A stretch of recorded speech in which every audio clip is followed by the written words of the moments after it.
एगो झूमर गावतनी कि हमनी के बिहार में तो बियाह होखल तो बिना झूमर के तो बियाहे ना शोभे। बेटा के बेटी के बियाह होके तो बियाह हो के गीत गवाई, राम जी के गवाई, शिव जी के गवाई, लेकिन बिना झूमर के तो सुधे ना होखेला। तो हमरा वाला के गा के एगो झूमर के सिखावतनी आ गा के सुनावतनी, और वाला के अच्छा लागी तो रउआ लोग गा के सीख के आ गाए।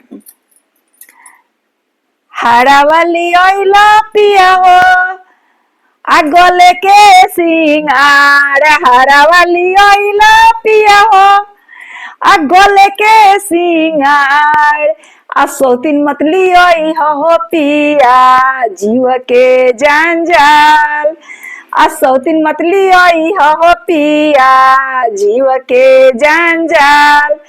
कंगना ले ओइला पिया हो हाथ के सिंगार, कंगना ले ओइला पिया हो हाथ के सिंगार, आ सौतीन मतली ओई है पिया जीव के जंजाल, सौतीन मतली ओई है पिया जीव के जंजाल।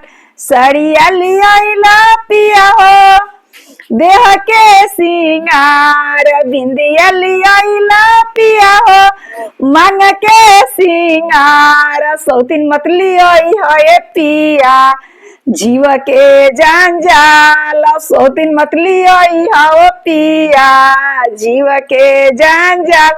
सब कुछ लिए है मगर सौतीन लेके मत आइयो।